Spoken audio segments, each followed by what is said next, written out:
Practicing that. You don't play any instruments? No, I do not. I tried once when I was a kid. It was an awful experience.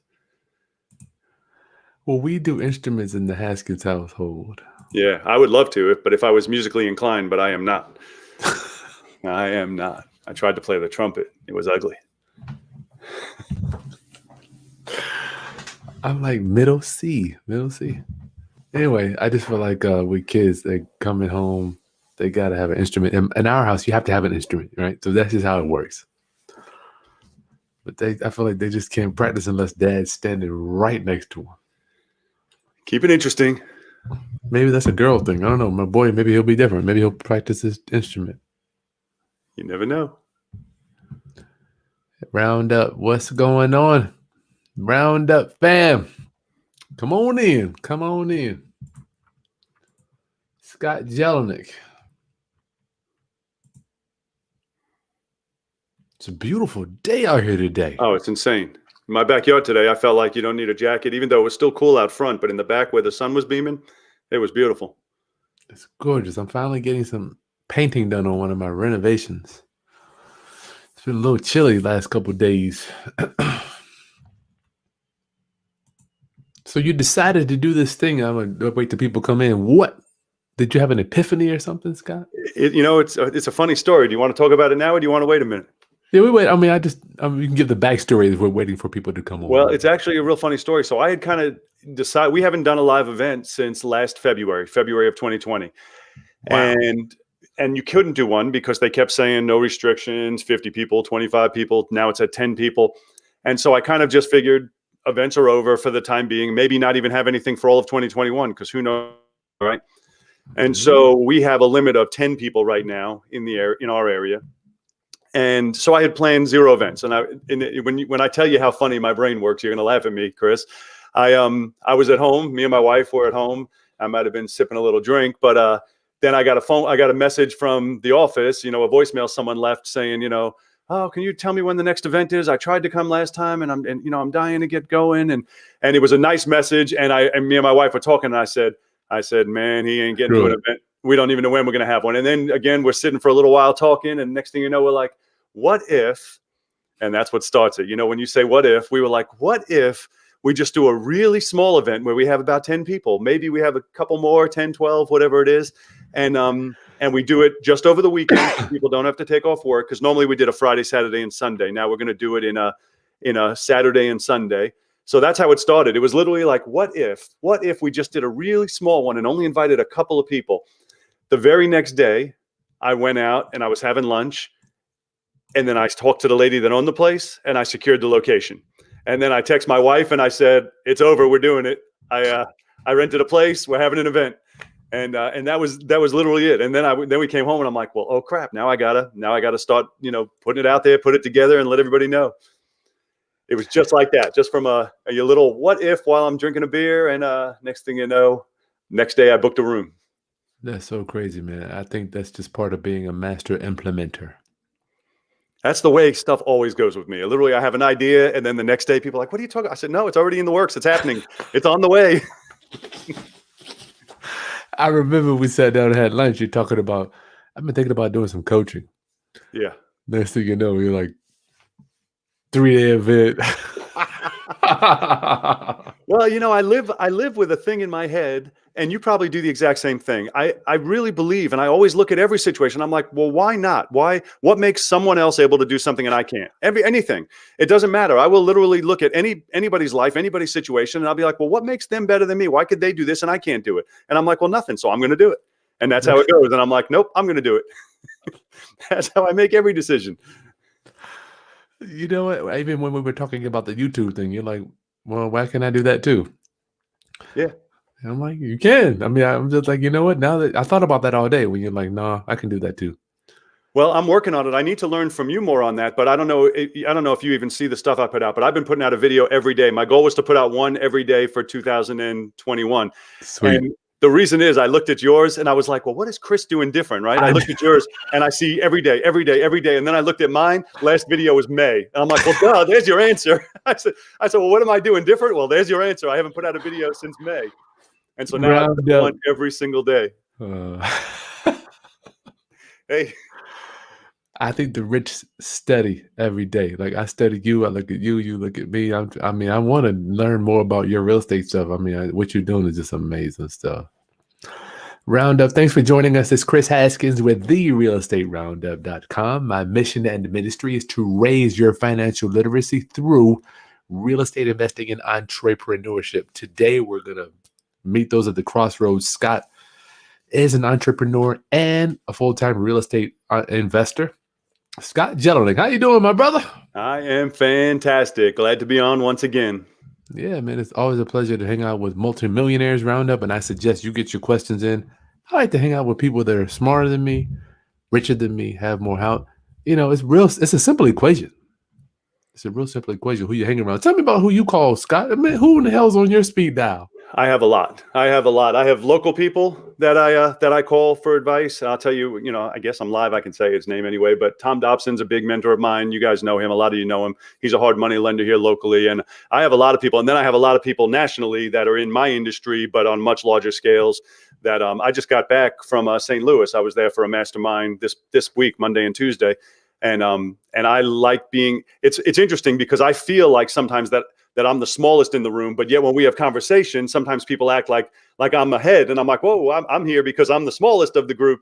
But it's interesting when you're with a lot of people, everybody has different ideas, different perceptions, and you get so much value from other people in the industry doing the same thing you're doing, or sometimes doing slightly different than you're doing. I want to know. Tell me about that, Scott. Being you have 100 and something houses, how in the hell? When I talk to you, I feel like you're pulling me up. You know, I do a lot of pulling up of people as well. When I'm always in learning mode talking to you, right? So how in the hell does it feel when you go somewhere and you're the small guy?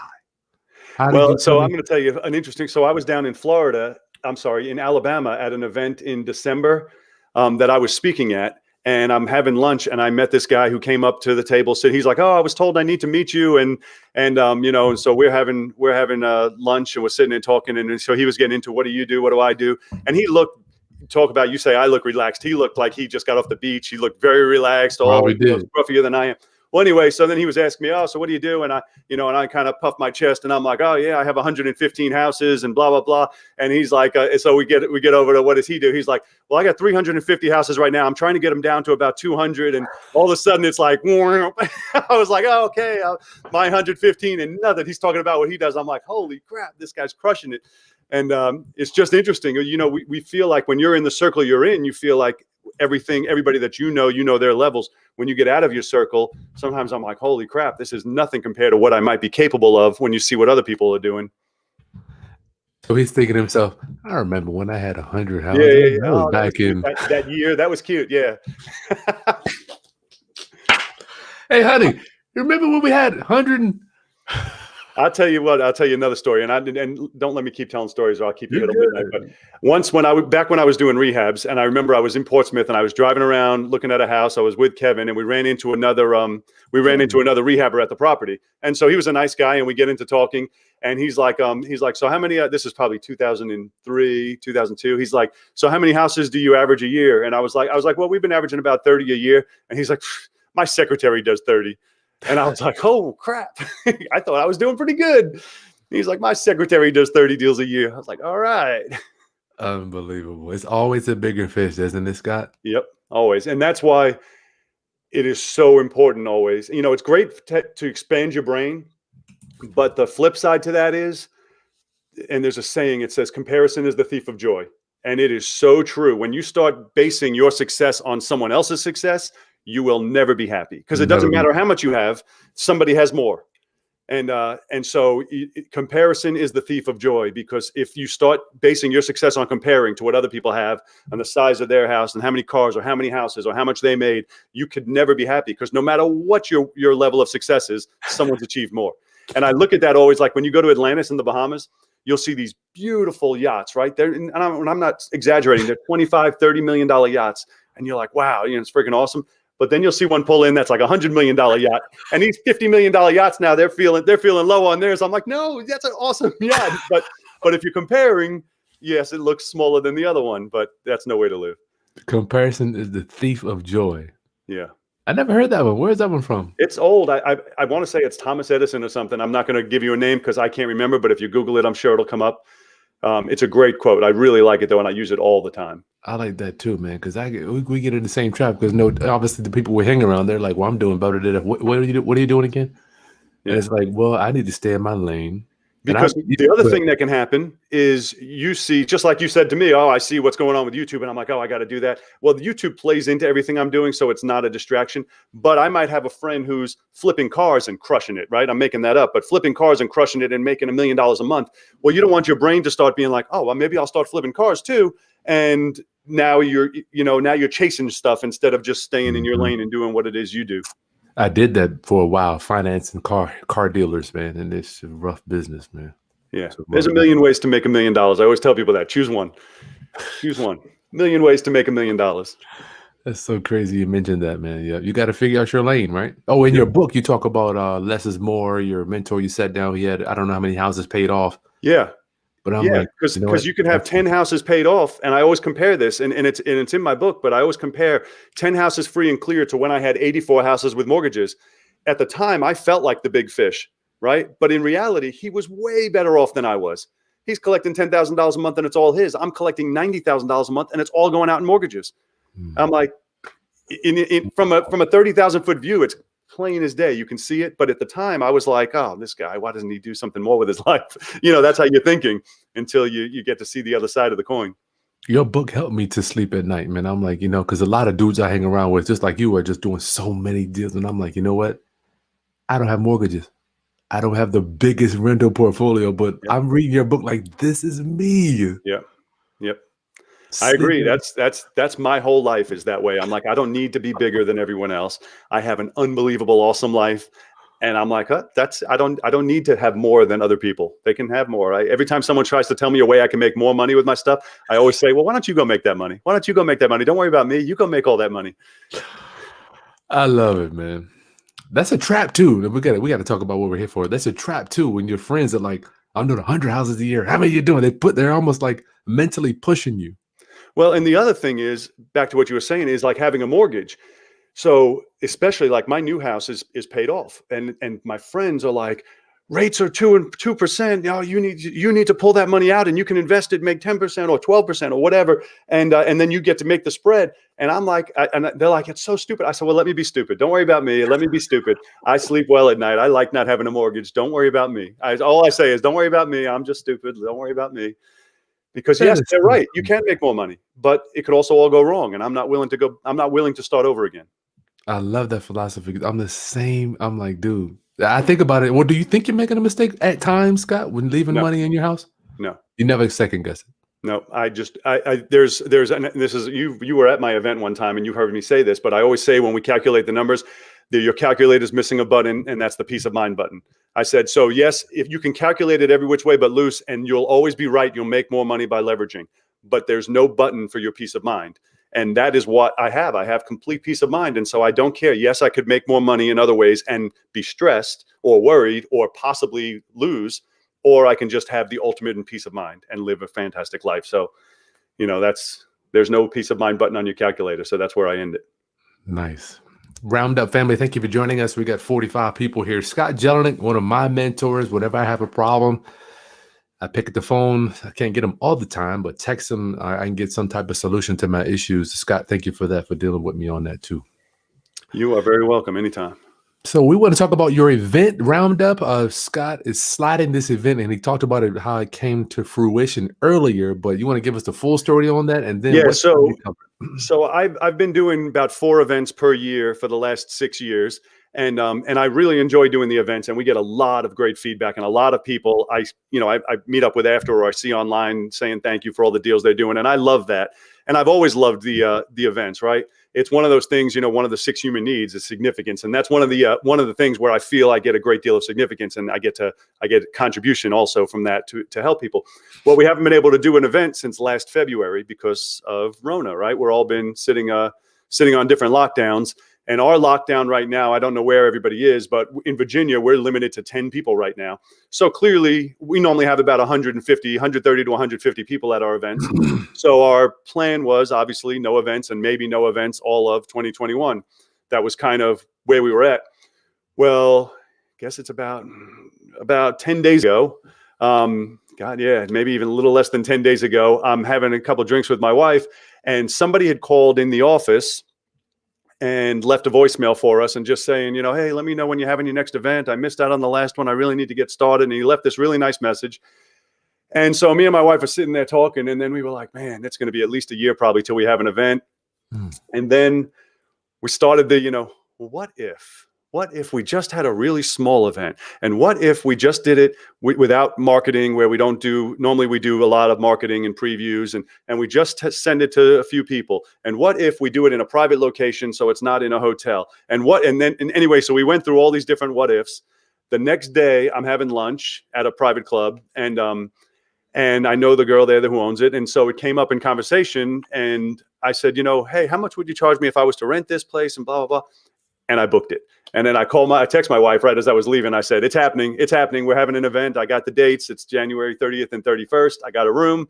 Now we just got to figure out exactly what we're going to do. And so just like that, from a couple beers, a couple thoughts, some guy made a phone call, left me a voicemail. It started my brain turning.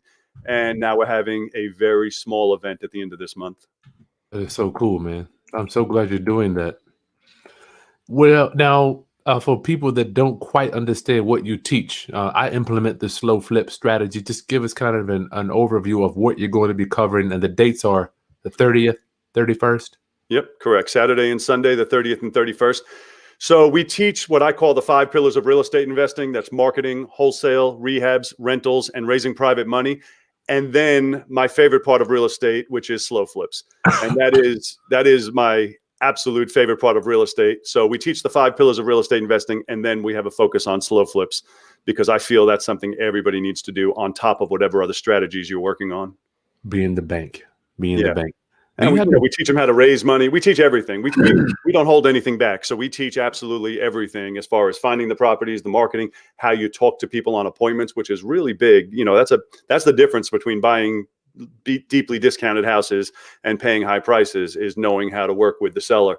And so we go through all of that. We go through how to come up with your ARV, how to come up with your repair estimates, and nice. Obviously your multiple different exit strategies, how to wholesale. That's a big one. Yep. And raising private money, and the rentals, and then we spend a lot of time on slow flips. So let me see. 20 minutes. We're going to get some Q&A too, but I'm going to go ahead and give them the link now, Scott, because you've already got some people registered on your side. Yeah. I have, we had, I think 6 people that came through right away. I haven't advertised this anywhere. Like, this is it. You're the first one, Chris, that we haven't advertised this. And I think I can sell maybe 6 more tickets, because we have 10 people is really the rule, but because we're in a private place and we're doing round tables, we're going to put probably 12 in there, which means we can sell another six. It's $297. Is it okay with me saying that, Chris? Yeah, it's $297 for the 2 days. One other thing I tell everybody is I always guarantee everything we do. So if you were to come and be like, this sucked or I didn't like it, you just tell my wife and she'll give you a refund on the spot. We never have any issue with that whatsoever. So it'll be a good event. I have 100% track record of people leaving ecstatic and excited, and being enough information to go out and do the business, including me. I'm like, I've been doing this since 2004. When I came, I'm like, man, and even if you just get for $300, if you get one thing, it's going to make you, I tell people that all the time. I still go to events, and people are like, yeah, but why do you go to an event? Because of this. I said, I can get one little tip that I didn't think of, and it might make me 10, 20, 30 grand a year forever from this one idea I got. So I still go to events. Sweet. So round up, Scott is going to the max is 6 people. 6 people. This is an in-person, and Scott is not even I don't even know where it is. He wouldn't even tell me, because I don't want people showing up. Tell us about this, Scott. Why are you letting people? Well, because normally we have big events, and generally we have 120 to 150 people, and everybody pre-registers, and we have it all set. But because I let people know where it is, inevitably we have 5, 6, 8 people that just show up at the door and be like, oh, I didn't sign up, but I want to sign up now, because they know where it is. And I never mind, and they're more than welcome. But because of the way it is right now, where we can only have a handful of people, I'm afraid if I advertise the location, then if people show up, it'll be a problem. We will have to turn them away. So I can tell you it's Town Center in Virginia Beach. It's, I'm not giving the exact place, but it's going to be in Town Center in Virginia Beach, January 30th and 31st. And for those that register, my wife will be in contact with you and give you the exact information and locations. Okay, cool. So private money, are you going to kind of run over the scope of how people can raise that? Because that's what changed my investing career. That's a huge, well, you've been to my event. That's a huge part of what we do because, people don't realize how empowered you are to have money behind you, even if you don't end up using it. Some people say, well, I'm going to wholesale. I don't need private money, or I don't need any money at all, because wholesaling you can do with no money. And that's true. You can. However, you're empowered when you know you have money backing you, because now you're not going in there almost feeling like a fraud. Like, I'm offering $100,000, but yet I don't have $100, right? So you're almost feeling like a fraud. When you know you've raised the money, you can go in there with your chest held high, because you know that you have the money to back this contract that you're doing. And I think even when people don't use the money, it makes a huge difference in their life just to have the money and their attitude, knowing you don't have that feeling like you're doing something wrong. Because that's what a lot of people do. They go out and, I'm going to give you $100,000, knowing they don't have $100. And there's always that incongruency in their head. And so I like to take that away and say, hey, you got money backing you, so you can go in with confidence and make your offers. That could change the mentality and even the words, because I think with the pheromones coming out and just the spirit, your thought process, just your whole sensibility talking to somebody. Absolutely. It changes your whole everything. It changes your whole attitude, changes your whole personality to knowing you can back it. Yeah, something. I remember when I got mine, I'm like, okay, I can buy whatever I want now. I don't even, it's almost like it can be more selective.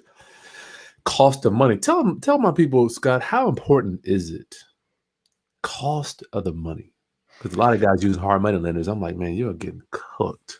Well, there's two different things I have to say about that. So one is, cost of money can be really expensive and it can be really cheap, right? But I always tell people, don't count the money in another man's pocket. Meaning, even if you end up paying your lender $20,000 on a deal when you're done, but you made 30, don't worry about what he made, worry about what you made, so long as you're still able to make money. Okay. Now, if it went the other way and you ended up making no money and you still paid him his 20, well, now I understand you're going to feel wrong about it, but that's only going to motivate you to find cheaper money. That wasn't the lender's fault. That wasn't the lender's mistake. That was your mistake. And so I'm constantly telling people, even with wholesaling too, or people that rehab and buy from wholesalers, don't count the money in another man's pocket. You worry about what you do and don't worry about what someone else does. Hard money lending can be real expensive. There are cheaper versions and you can find those as well. But if you go with an expensive guy, just make sure the numbers work for you. And then you're still going to turn your profit. And if you make, I've had people make $30,000 on a deal and be angry because they saw the HUD and their lender made 20. And they're like, well, he didn't do anything. I'm like, yeah, but you would have made zero without him. So what do you want? Yes, you made $30,000 and you're mad because he made money. I said, don't worry about what he makes. Worry about what you make. And so that happens sometimes. People get twisted in their brain worrying about what other people make. I said, just worry about what you make. That's your preface to talking about cost. I want to know, when I'm looking at a renovation, I'm like, with private money, I know my cost of money. I can crank it up, crank it back. It allows me to do different offers. So it can go all the way from no points, 6%, 5%, no points, and like 5% interest if it's private and you're working with them, to as high as like 5 points and 15% interest if you're using a regular hard money lender. So that's the full gamut of how it can go. And doesn't make one right or wrong. I have people that use the expensive hard money and crush it because they give them unlimited money. They give them the rehab money and they do 2 and 3 deals a month. So yes, their lender's making a fortune off of them, but they're still making a fortune themselves. And then there's people that raise the private money and they'll make more. I have friends that do it and use bank money, which I don't, bank money's complicated, but once you have an established business, they just use a line of credit with a bank and they don't have to pay any points and their interest is nothing, 4%. 4%. So, there's many variables as you grow as to what you're going to end up paying. But even with the more expensive, you can still make it work. You find the right deal, you can still make it work. But I want to ask you, is that a piece of the equation when you're going into these deals? Cost of money? Absolutely. You have to factor that in. So I always, and a lot of people say that I'm crazy high, but I always factor in 12.5% of the overall purchase price when I was rehabbing, and I don't rehab anymore. And that's based on 5 points, 15%, which was the worst case scenario. So I always whenever I factored in my numbers, it was always based on worst case scenario. Everything was worth that 5 points and 15% over a period of 6 months is 12.5%, which is why I always factored 12.5%. I remember those 5 and 15 days. Yeah. 5 and 15, 5 and 15. That But only in the be end, we did a ton of deals and we made a yeah. ton of money. So yes, the lender made money, but you can't worry about what someone else makes. And I Right. say that too with wholesaling. There's sometimes people will wholesale a deal and they'll make 50 grand on it, and that's fantastic and everybody's happy. But there's sometimes the buyer will see that the wholesaler made 50 grand and all of a sudden they're mad. And I'm like, why do you care what I paid for it? The numbers all met everything. You got exactly what you agreed to get. And now you're mad because you see what I'm making on it. And so that's always an issue. And I teach the rehabbers the same thing. Don't count the money in another man's pocket. Guess what happens if you're mad? He's not bringing you the next deal. And so do Mm. you want deals or you want to worry about what someone else's business is making? Wow. Good point. Round up with Scott Jelinek, where he is doing an in-person, on-location live event. Somebody said they just finished your book, Scott. Derek Oh, McClune. nice. Hey, if you haven't done so already, Derek, providing you liked it, if you can leave me a review on Amazon, I greatly appreciate it. Yeah. If you didn't like it, you can keep your wrong opinions to yourself. Well, you do a lot of co-hosts. I mean, like you have been able to. I've seen you do it. Add on another fee on top of some stuff we've sold you, Scott. Oh yeah, I've co-wholesaled and made 40 grand on a co-wholesale, someone else's deal.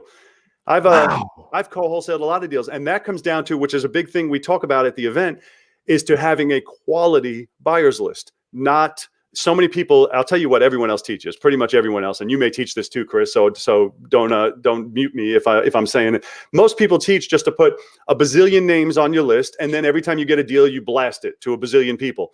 And I'm so against that. I have a bazillion people on my list, but I text them one at a time, and I don't text all of them. There's generally about 20 people that I actually sell to, and I give them actual. When I text them, if they want it, it's theirs. I don't text it to all 20 or all 2,000 at once. And then because basically it comes down to this: if I send it to all 2,000 at once, I only have one house. So figure 50 of them are going to be interested in it. They're going to spend the day writing up estimates, getting comps, working on it. Then they're going to text me and say, I'll take it. And I'm going to have to say to 49 of them, sorry, it's already gone. Well, guess what? Now Yeah. they're pissed at me. 49 people are mad at me and one's happy. So the next time I send one, they're going to be like, oh, that's Scott's. I'm not wasting my day on that again. So I don't do it that way. I have a whole different strategy we use. And it's that's what builds my buyers list so strong. So I can take a deal. Sometimes I even see ones advertised. I can see a deal advertised and it says they're selling it for 60 grand. And I'm like, I know I can get 80 for it. And I could call the guy, is it still available? I can boom, sell it, and I make money. And I never left my chair. I mean, and that's all comes down to a strong buyers list. Gotcha. You're gonna be teaching that stuff too. Yeah, that's a big thing of what we teach. Sweet. Round up. So Scott's event, it's what is it? January 30th and 31st. It's going to be about 9 to 5 or 9 to 6 both days. January 30th, January 31st in Virginia Beach. I see somebody wants to know about the streaming thing, Scott. Which streaming thing? Are you going to be streaming it or are you going to? Oh, no, I'm not streaming it. And I'll tell you a simple, short reason why. And I apologize in advance. I'm not tech savvy. A lot of people ask me, oh, do a virtual event and do this. And I may actually do it in the future. I have a friend that has a studio built for that.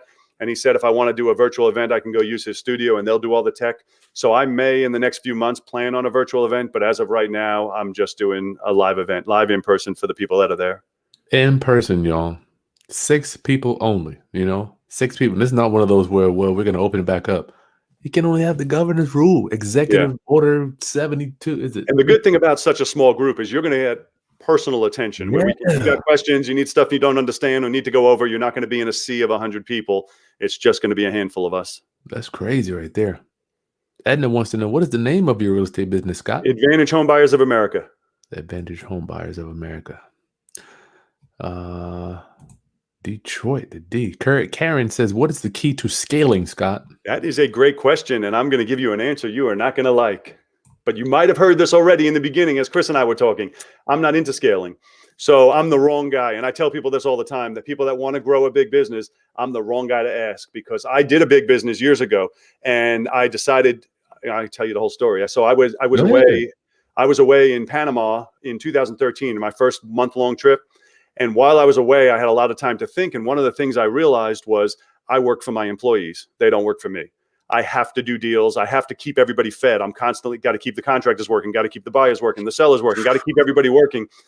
And I came back with it. I had an epiphany, and I said, you know what? I used to make more money. I'm doing 100 deals. I used to make more money when I did 20 deals, but it was all mine. And so I reverted back to the way I am now. The way my business is now is it's just me. And we make more money than when I was doing tons of deals and had tons of employees and tons of scale. And so I'm kind of against, I'm not really against it. I'm against it for most people. If you're somebody who wants to operate a business and wants to scale and grow a business and you're CEO type material, then that could be for you. What does that look like, Scott? Give them a picture of that in the morning. You know, well, the thing is that people that I know people that do 100 deals a year, 100 deals a year. And this is out in Texas. So they're smaller amounts, and their net profit is about 120 grand a year. So think of those numbers. And it's not because they're making tiny spreads. It's because they have all these employees and all this infrastructure and marketing and buyers and sellers and coordinators, where I can do 3 and 4 deals a year and make 120. And I average about 40 deals a year. So this is where I'm like, listen, if I go out and do a deal right now, I've only had one close so far for 2021, and we made 13,800 on it. It was a small one, but I got a second one under contract. I'm going to make 50 on. I don't have anything to split. I don't have any overhead at all. So when I get a check, I get to keep it. And that's no disrespect to scaling for certain people, but it's not for the masses. Most people think they want to scale, and the reality is, no, they don't. It's that's not for everybody. Yeah, I wish, man. Anyway, you speaking my language. I'm like, I've tried it. I've had 5 going on at once, man, and it's just like, I mean, it's just crazy. Well, I have friends that have 40 and 50 going on a month, and they're into that, and they're good at it. So they're good at it, and they can coordinate it all. For me, I would vomit thinking about it. I mean, I have no desire to do that at all. So it's just different personalities and different skill sets. Yeah, but at the end of the day, Scott, man, everybody's different. I'm just like, look, as I got older, I'm like, less is more. Yeah, I agree with you. So scaling, Karen. Sorry about that. I didn't mean to have Scott blow you up on that, but his opinion. I'm sorry. No, I didn't mean anything negative by it. I just letting you know why I'm not the guy to ask.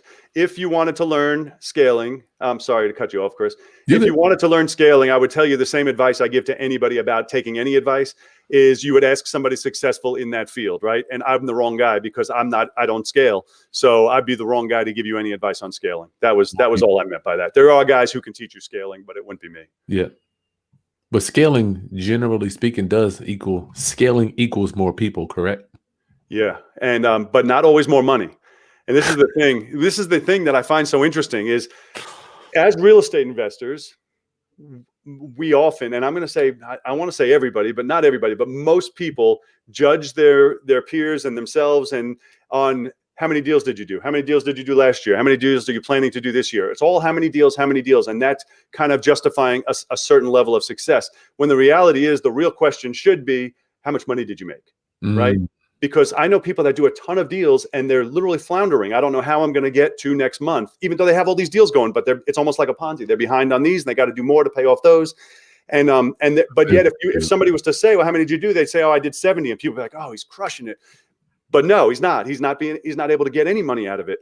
And so the reality is it's all smoke and mirrors. All you need to worry about is how much money did you make, not how many deals did you do. Does that make sense? I like that, Scott. I think we all get that when we see the internet. Somebody's like, I just locked up 8 deals and I'm doing this. I'm like, what did they do with the money? What do you do with the money? Because if you make 80 grand and you got 78 going out. Right. You're better off doing 1 deal and making 10 and keeping it. Round up, go ahead and head over to the link in the video description to get the information on Scott's 2-day live event. Unfortunately, it's live only. 10 to 12 people, and he already has 5 to 6, so there's only room for 6 more people. Okay, and this is on location in Virginia Beach Town Center. The location is undisclosed because Scott can't have people showing up due to the governor's executive order 72. So head on over there. It's like the same price of a couple tanks of gas. If you could take out with a multimillionaire for 2 days, just hanging out with you, man. Your mannerisms, the way you talk, the way you carry things. It's worth it to me. Let's see. Boston. Somebody says, oh, comparison is the thief of joy. Teddy Roosevelt, right. Thank you, Candace. I was blanking out on it. Kim, I flipped multi-family in Boston. Didn't go well, and I only made an extra 20,000. Well, better than a sharp stick in the eye. Nobody's going to get mad at 20,000. That is true. Real estate's the only business I know people get mad and they make 20,000 and complain. But they planned on making 80, so 20 feels like a loss. You know what I mean? It feels like a loss, but still, it's as long as it's still black, it's There you it's go. still good. You ever had to bring money to a closing, Scott? Oh yeah, I tell people, if you've never lost money on a deal, you haven't done enough deals yet. Just wait. There's things will come up. It's part of life. It's going to happen. Candace, I'll put Scott link. Matter of fact, I'll put a link to his book in the video description. What's the title, Scott? Work just gets in the way of making money. I'll put a link to that also when we make 50 cents on a referral or something. I'm not on Clubhouse yet. Scott, are you? I am on Clubhouse. I have not spoken on Clubhouse yet. I've just listened to other people's. I don't really get it so much. I do enjoy it. I listen to it while I drive, kind of like a podcast, but I have not had a room or done any of that as of yet. Gotcha. David wants to know, is it a virtual event or will it be streamed? As of now, it is just going to be live and in person. In person. Get out of the house. So this is Virginia Beach, Virginia, y'all.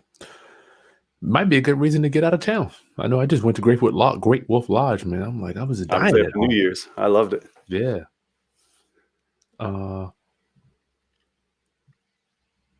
Derek said he liked the book. Very real, good, different perspective. All right. Well, that's the same Derek, right? So now you can leave a review, Derek.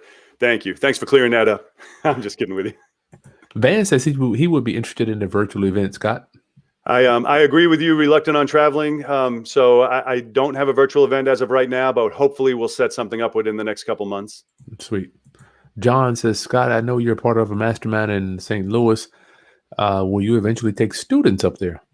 So I can't say that I will or I won't. I do work with some people in St. Louis, and I got to tell you, you have a ripe market for slow flips. I actually spent some time on the phone with some people that went through their MLS, and there was deals that worked for slow flips in St. Louis. So definitely don't give up on slow flips if you're out there, and do your research. You are in a good market. I was just in St. Louis this week, Monday and Tuesday, and there you have a ripe market for slow flips. Like I'm a very big into only invest in my local market, but sometimes I look at other markets and I'm like, man, I could just pick them as many as I want. Certain areas, and St. Louis was one of them. There's a lot of small areas there that have a lot of slow flip opportunities. Yeah. Are you saying that because of the price point, correct? One of the things we do to decide whether a slow flip would work is the price point. Also, you have to compare on what it would bring in monthly. So there's places where you can buy a house, like Detroit, for instance, you can buy a house for 30 grand, but the monthly rent is 400. I'm like, well, that ain't going to work. So you have to compare the monthly with the price, how much it would bring in monthly. Yep. Healing. He wants to know, how do you make more money with less deals? Oh, well, that's simple. No overhead. So that's how you make more money with more deals. As you scale, you put in more layers in place. You have a coordinator who coordinates all your closings. You have a buyer who goes on buy call appointments. He's getting 10%. You have a seller who sells your deals, because you can't possibly do it if you're doing at scale. And so at the end of the day, you might have brought in 30 grand. And you're marketing. You can't just spend $2,000 a month or $1,000 a month in marketing. You're spending 15 grand a month in marketing, because you got to keep all these people fed. So now you do a deal and you make 30 grand. And by the time it comes down, you actually walk away with 5, 6, 7, 8, where when you do less deals, you make that 30 grand and you make 30 grand. And so that's basically the short of it, is without layers of other added employees and overhead and more infrastructure expense, you actually get to keep the money that you make. Overhead would just take you up out of here. I've been feeling it this year, last year, 2020, extremely blessed that I've converted my life to a no overhead life, because this year would have been devastating if I had locations and all kinds of rents and overhead and employees, because, I was thinking about it. I said, I can literally hang out at home forever. I never have to go back to work, and it doesn't faze me because I have no overhead. And if I had a high overhead business, it would have been a devastating year. Be in trouble. Yeah. Yep. Roundup. Head on over to the link in the video description. Let me show. Hold up. Scott's event, January 30th and 31st. Derek wants to know, when you do a slow flip and the owner wants to leave, do they have to find a new buyer, or does the previous owner? So it can go both ways. If the person who's in it is current and wants to, they could find a new buyer. They're allowed to market. It's their property. They could market it. They could even find somebody and put them in directly with me, but make the down payment, and I'll let them keep it. So say they gave me $5,000 down, and they were there a year, 2, 3, it doesn't matter, and they decide they want to move. They can advertise it at $5,000 down or $10,000 or whatever they want, as long as the numbers that is owed me stays the same, and they can actually keep the down payment. And then we will do direct paperwork with the new person, extending, taking on, if they had 27 years left, we'll do it with 27 years left, because they have the benefits and burdens of ownership. If they wanted to leave, then I would let them. Some people are like, oh, they're contracted, they can't leave. I'm not going to force nobody. If they want to leave and they're current, I let them leave as long as they give me notice, and then I'll just put somebody new in. So it could go either way. That's funny you say let them leave. You already made mad money. I mean, it's like you're winning either way. Now you just can't leave. No, you can't leave. Al Entrepreneur. Hey, Al. Scott, what resources do you use to analyze a good slow flip market? So you're going to use the same stuff that you use to comp regular properties. You can use all your normal stuff. We use specific software. I think Chris even has a software that he promotes through which one? Right in the corner there. Oh, right there. Chris Property Dads, right in the corner. So you can use that. You can use whatever resources you would normally use to research your regular flips, your regular research, your wholesales, everything. And then as far as the rents, you can do the same thing. You can look right on Craigslist, Facebook Marketplace. Rentometer is a website that lets you know what it should be in that area, and it'll give you a gauge at least of what the average market rents would be. Yeah. Slow flip roundup. You are the bank. Did you have an epiphany to say one day? I remember that. Tell them about that Mr. Burns. Mr. Burns. You know what's weird? When I see my rents come in direct deposit in my bank, I think about that, Scott. I said, yes, I think about him all the time. So what he's talking about with Mr. Burns is I have we're not going to get into a whole slow flip presentation today, but I have a vision in my head with Mr. Burns. And what I mean by that is I talk about people that do the conventional rental program, which is what everybody teaches, is what most people do, which is where you make a spread of $200, $300, and then you collect the rent and then you pay the mortgage. And the reality of the matter is, people are like, oh, but I'm making $300 a month and it only cost me X. It's a 50% return, or, whatever it may come out to be. Stay there for a minute though, Scott. Stay there for a minute. When you say conventional rental, could you just give us a picture of what that looks like? People teach. You put 10% down, you put in a tenant, you make a $200 a month spread. They're like, okay, so you fix it up. You got $5,000 out of pocket and you're making $2,400 a year. So that's a 50% return. You feel like a superhero. Everyone else is making 8%. You're making 50%, right? And so that's great. And everybody wants to get all into it. But the reality is, the average cost, and this isn't my opinion, this is nationally, and people always want to argue, and I'm like, but you got to go over time. The average maintenance cost, property upkeep on a property per month comes out to $300 a month. Now, most people will argue that and say, no, some months I do zero. Some months I can go a whole year and have nothing. And they're right. They're not wrong. But then it might be 3 years later, they didn't do much of anything. And then there's a turnover. And a turnover, they had to recarpet it, repaint it. The air conditioner had to be replaced, and whatever it may come out to be. Over time, now, if you just judge it by a month or a year or 3 years, it won't average out. But if you look at it over time, that's what it averages out to be. And so what happens is these people have this false sense of earning because they believe they're making $200 a month or $300 a month. They're not really making anything. They're getting money and they're sending it up to Mr. Burns. When I'm trying to watch my language, as seen from Goodfellas, that when the air conditioner gets stolen, screw you, pay me. You like the way I watch that? When the tenants don't pay, screw you, pay me. Whenever, it doesn't matter what the situation is, Mr. Burns is up there, I don't care, you pay me. And so with the slow flip method, we basically flipped it all on its head. And in this scenario, we are Mr. Burns.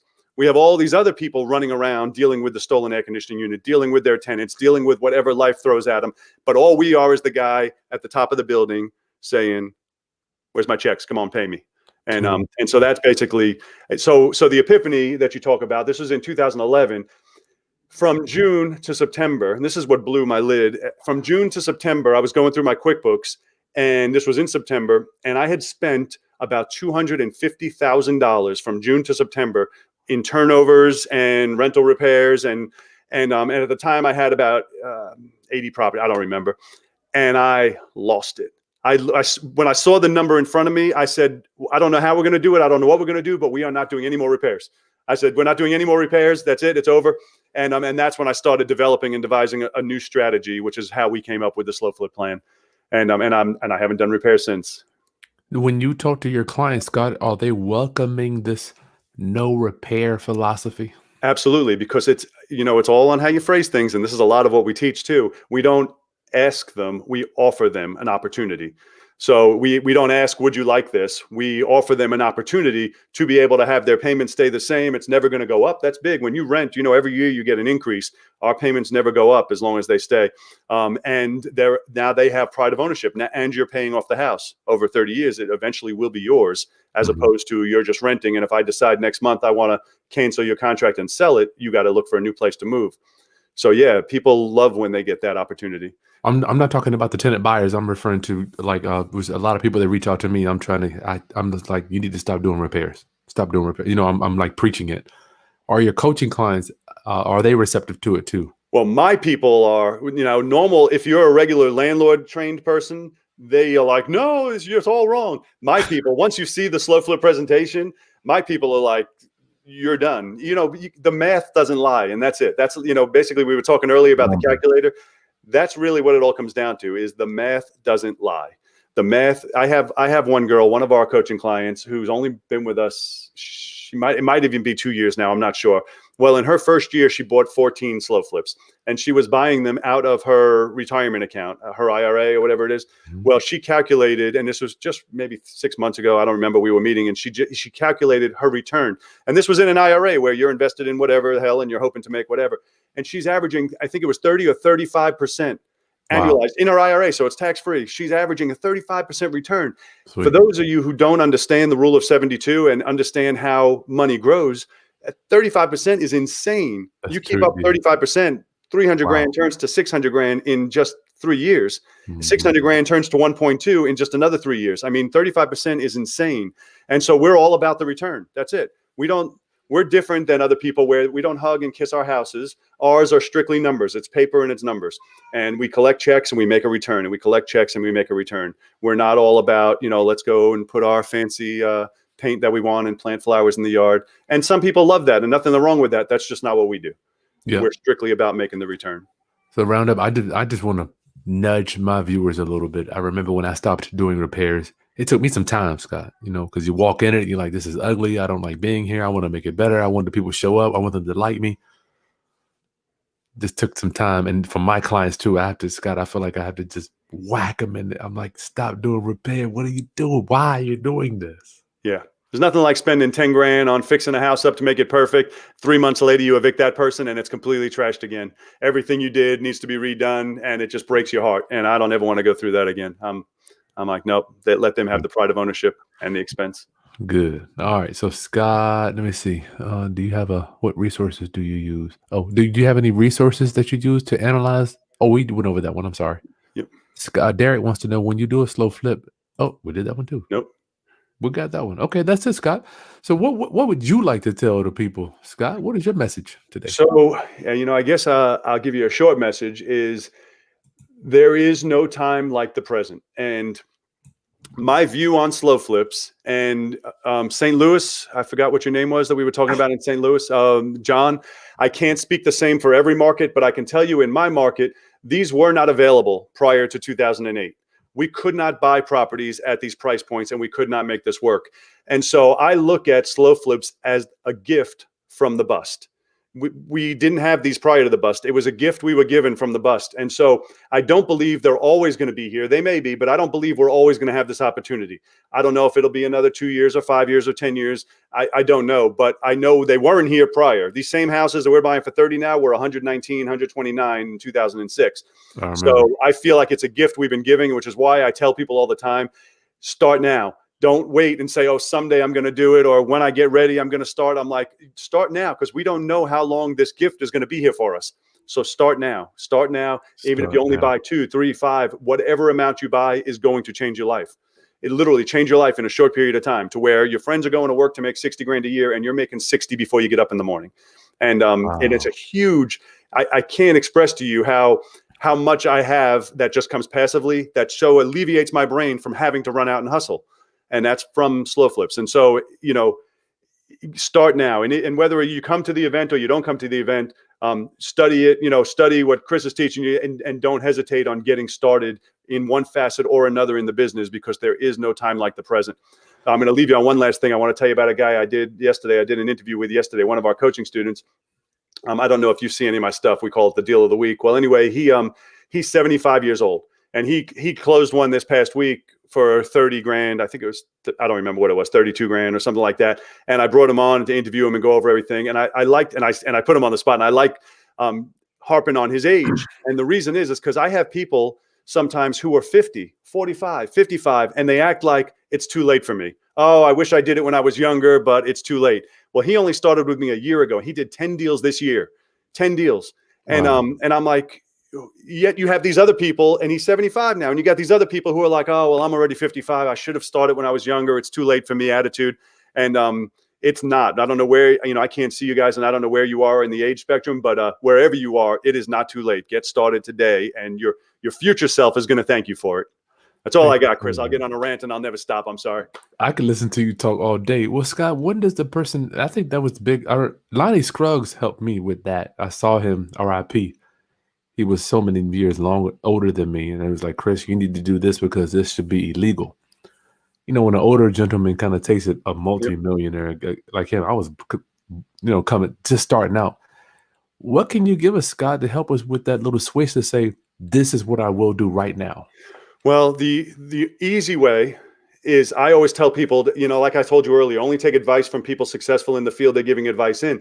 The flip side to that is look to somebody, and some people don't have anybody they can look at, mind you. So look to somebody that lives the life you want to live, somebody that you're like, man, I aspire to live like this person, and then find out what the heck they're doing. That's my simple rule to everything. I see somebody that I'm like, they're living the ultimate life. Well, then the next step is, I used to cut grass, Chris. I started lawn mowing in 1993 or 94, and I would be at these big, beautiful houses. And the first thing I would always do whenever I get a chance to meet the owner is, what do you do for a living? I would always be asking, what do you do for a living? Because I would like, how do you pay for this? And I would always be asking, what do you do for a living? And you'd be surprised. Business owner, real estate, or doctors, lawyers. That was it. And I knew I wasn't going to be a doctor or a lawyer. So I was like, all right, well, now I know the direction I need to go in. And so that's it. You find that there is no secrets. That's the best part of the whole thing. There are no secrets. All the information's out there. You just have to, decide what you want and then move in that direction. That's crazy. When you were talking about people saying it's too late for me, I think about myself. Like, I thank God that I decided to say, when I was 28, I got to do something different. I have to do something different, because everybody's going to pay rent every month. If you don't own a house, you're going to pay rent every month. You're going to get older. If you don't make a decision, it's like, damn. Either you're going to pay it or someone's going to be paying you. You got to position yourself in that way. Just like the chessboard. So what I'll do, Scott, also, if you can't make it, why don't I just put the link to the 3-day event in the description? Great idea. For people that wanted it streamed, we have one that's recorded. Yeah. So Roundup, he gave me a discount code for that too. It's Haskins1. If you can't make it, I completely forgot that you made that for my people. So I'll put that link there. That one's 3-day, and it covers everything if you can't make it to this event. All right, Scott, that's all I got for you, my friend. All right. I thank you for having me on. I enjoy it as always. Great to see you. And don't forget, one of these days, I want you to come over and check out my new house. You're going to love it. Yeah. All right. Roundup, subscribe, hit the bell so you know when we're coming on. We have so many good guests coming up for you in the future. Like the content. Share with anybody else that you think could benefit from this real estate information. Roundup, I'll see you guys soon. Love you. Peace. See you later. Have a great day.